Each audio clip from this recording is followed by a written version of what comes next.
Day 2 చూసుకుంటే big boss మళ్ళీ ఒక ట్విస్ట్ ఇచ్చాడు. మొదట్లో కెప్టెన్ లేడు, రేషన్ లేదు అన్నాడు. అంటూనే రేషన్ ఇచ్చాడు, కానీ పొదుపుగా వాడుకోమన్నాడు. అందరూ కెప్టెన్ లేకపోతే హౌస్ కంట్రోల్ ఎలా ఉంటుంది అన్న డౌట్ కి తెరలేపాడు. ముగ్గురు చీఫ్స్ ఉంటారు ఫర్ హౌస్ మెయింటెనెన్స్ కోసం. ఇంతకు ముందు కెప్టెన్ ఒక్కడే ఉండేవాడు కాబట్టి అతను చెప్పిందే చేసేవారు హౌస్ మేట్స్. కానీ ఇక్కడ ముగ్గురు చీఫ్స్ ని పెట్టడం వల్ల హౌస్ లో కొంత కన్ఫ్యూజన్. మెయిన్ గా చూసుకుంటే పాలిటిక్స్ ఎక్కువ అవుతాయి. కాంట్రవర్సీలు, ట్విస్ట్లు, గొడవలు, గాసిప్స్, గిల్లి కజ్జాలు, ఇలా ఒకటేమిటి పబ్లిక్ కి ఎంతో ఎంటర్టైన్మెంట్, ఎంతో ఫన్. మరి అదే కదా బిగ్ బాస్ కి కూడా కావాల్సింది. అయితే ఇప్పుడు ఈ ముగ్గురు చీఫ్స్ ఎవరు? చీఫ్స్ అంటే ఊరికి అయిపోరు కదా. ఎవరైతే ఫస్ట్ గేమ్స్ లో విన్ అయిన 3 జంటలు ఉన్నాయో వారిలో ముగ్గురిని ఎన్నుకోవాలి. ఇక్కడ ఆ 6గురిని చూసుకుంటే Bebakka, Sekhar Basha, Nainika, Nabeel Afridi, Nikhil and Yashmi. Bigg Boss వీరితో 2 గేమ్స్ ఆడిస్తాడు. ఈ గేమ్స్ లో విన్ అయిన వారు నిఖిల్ అండ్ నైనిక.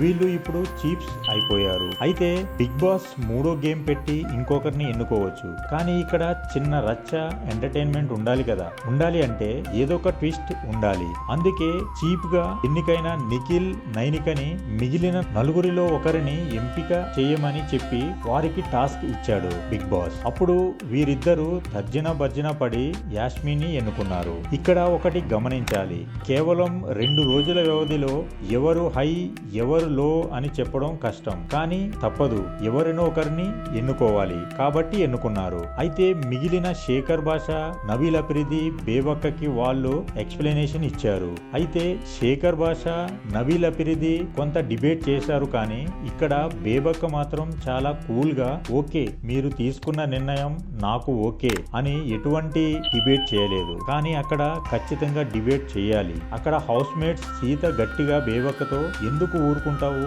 అడగాలి కదా అని. కానీ బేబక్క నేను ఎవరికి ఇబ్బంది పెట్టను, నేను కూల్ గానే ఉంటాను అన్నట్టే ఊరుకుంది. కానీ హౌస్ లో అలా ఉంటే డిస్క్వాలిఫై కదా. కానీ నాకు తెలిసిన బేబక్క ఫైర్ బ్రాండ్, అందరికీ ఇచ్చి పడేస్తది. అలాంటి బెజవాడ బేబక్క ఇలా కామ్ గా ఎందుకుంటుందో అర్థం కాలేదు. సో యాస్మి పేరు చెప్పగానే సోనియా డిబేట్ చేసింది. ఎందుకు ఈమెకి ఇచ్చారు?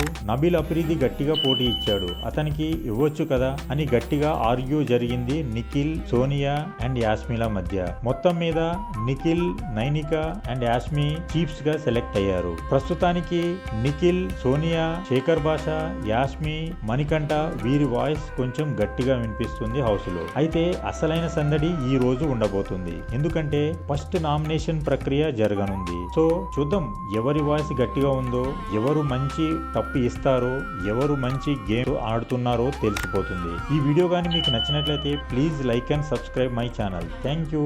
జై సినిమా.